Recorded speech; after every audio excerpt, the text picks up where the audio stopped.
Tell me you took the gold trade without telling me you took the gold trade. On Sunday, on the weekly Forex Outlook and Reviews, I said if price breaks to the low, we should see some more movement to the downside. And that's exactly what's happened. 510 pips movement, if not even more now. And I was able to take advantage of that move and bank myself well over 1,000 pips. Is that even possible? Well, stick around so I can share that with you.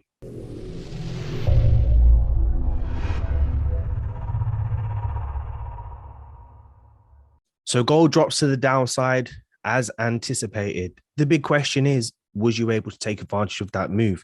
If you did, let me know in the comments below, because I'd really love to hear if you were able to take advantage of that move. So the big question is, what really happened? Was this an expected move? And is the dollar getting stronger? Is there potentially a chance to see the market continuing to push bearish and see some new form downtrends? Gold prices fell more than 2% on Monday as the dollar jumped after Federal Reserve Chair Jerome Powell was nominated for a second term, driving expectations that the central bank may stay the course on tapering economic support. So Biden nominates Powell, gold drops 2%. And the expectations are that the central bank may stay the course on tapering economic support. Now, this sounds all well and good, but what does this mean for the future of gold? Tapering typically lifts the dollar as it means a step toward tighter monetary policy. It also means the Fed will be buying fewer debt assets, which suggests there will be fewer dollars in circulation. So now, in English, interest rates have an inverse relationship with gold, and typically gold price drops when rates rise.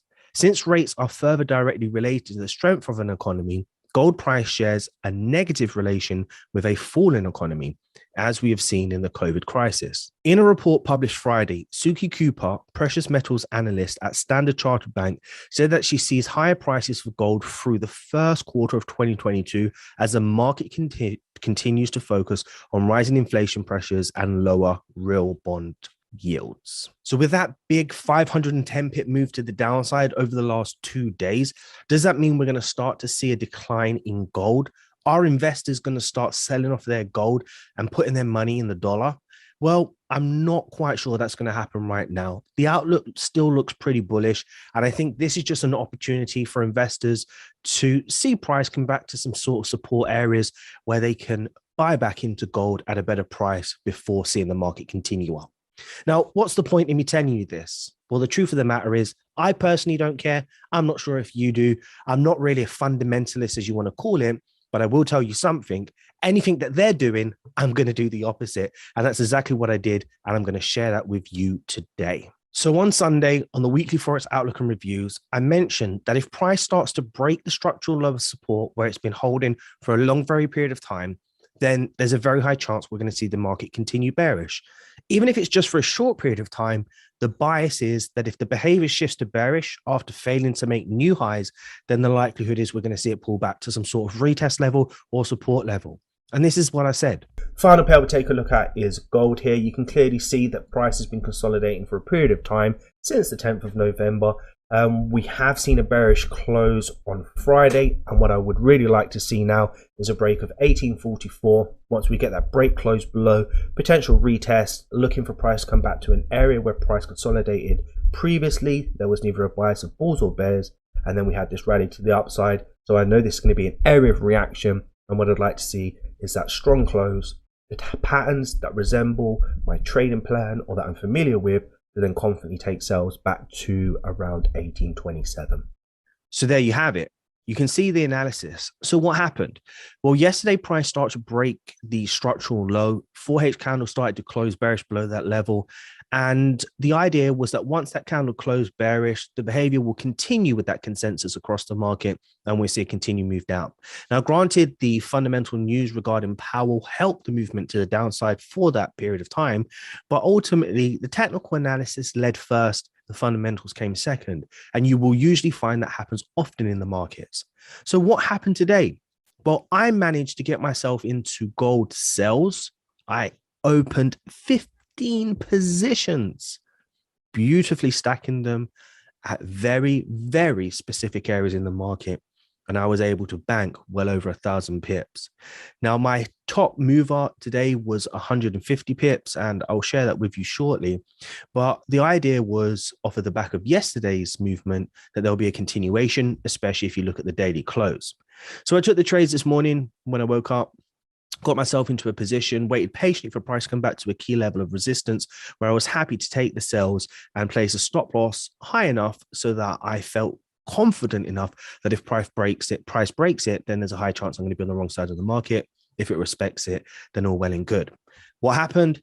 Took the trades, came into the office this morning, got ourselves ready for the live trading session. And once we got that kick started, I went off to the gym. And of course, the mentors took the session. Whilst I was at the gym, because I don't have MT4 on my phone, I decided that I'm not going to look. I'm just going to hold the trade, see what happens. Remember, I've got 15 positions stacked at this time. And, it eats away at you. And eventually I had to look. Jumped on TradingView, saw that price had been pushing really strong. And I had to run back to the office.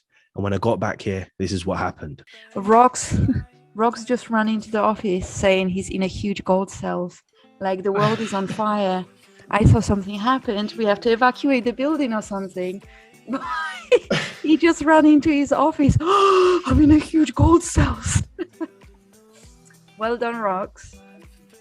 Well done. That's amazing. We want to see your trade. So whenever you're ready, share with us. He's still screaming. Can you hear him? Yeah. So as you can see, I was out of breath. I was super excited. And, well, wouldn't you be if you got yourself into a gold trade? Let me share it with you now. So traders, this is the gold trade that I took this morning. I will break it down further when we jump on TradingView here. But you can see the multiple positions here to the left, 15 positions in total.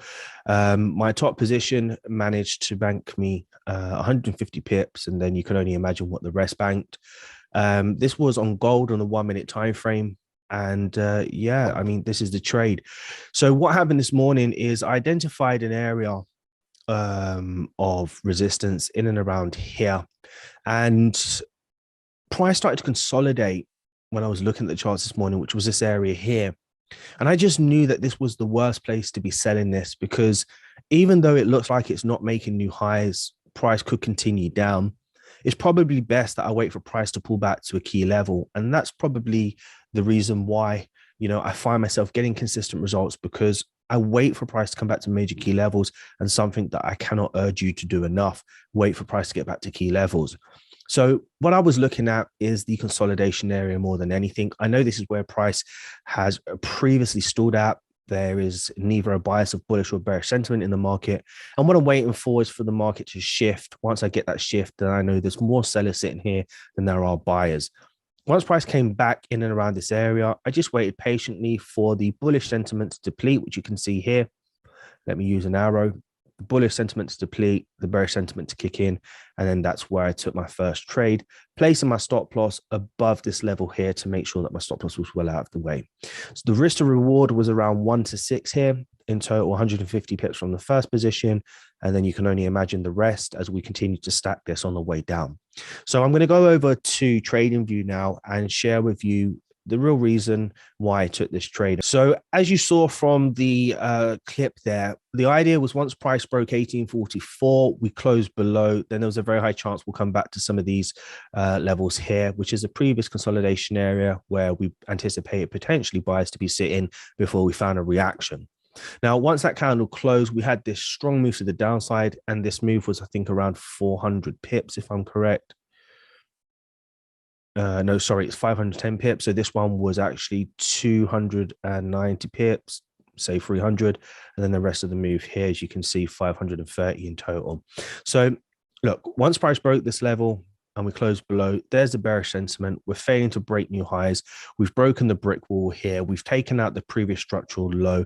We have bearish behavior in the market, anticipating a continuation of that. And we had that movement.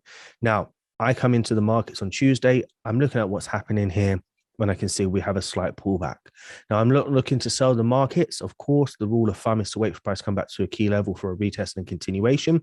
But the way I trade is based on intraday behavior and price action. And I'm not going to go into too much about that, but I will tell you now you can see that we had a nice bearish close in line with the behavior of the market.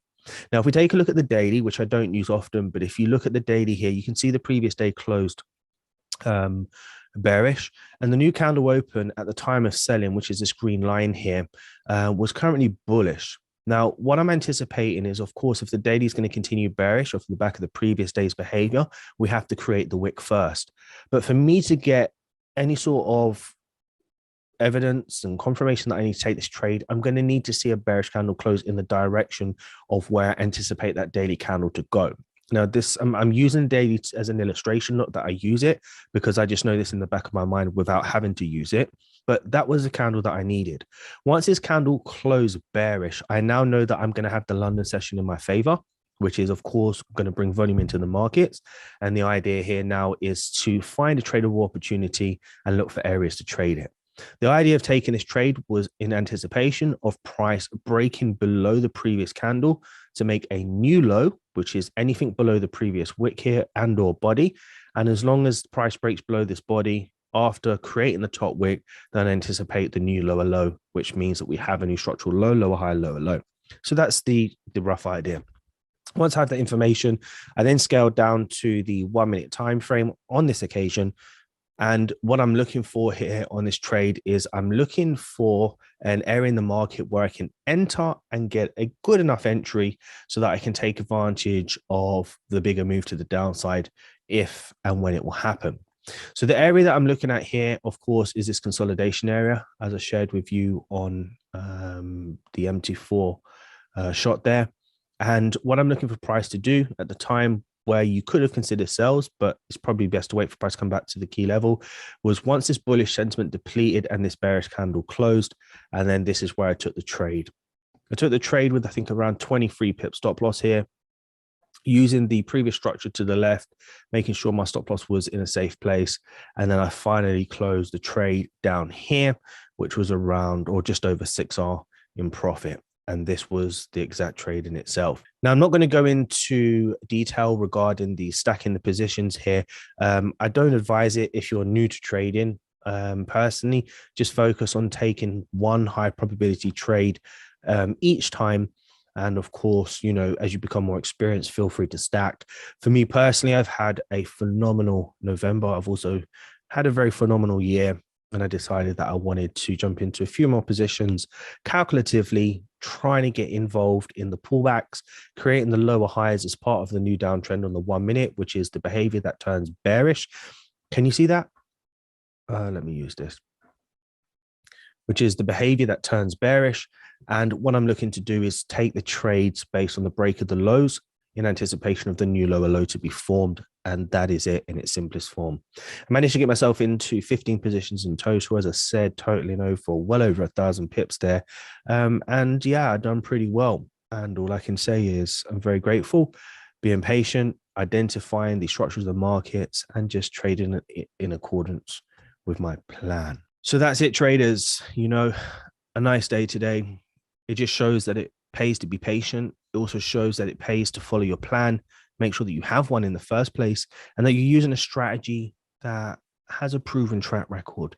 Anyway, I hope you all were able to get into that gold trade as part of the analysis on the Sunday outlooks. If you didn't, there'll be more opportunities to come, but I do sure hope that you enjoyed this video. And if you did, give it a thumbs up, turn on notifications, subscribe if you're new to the channel, and as always, continue to trust the process.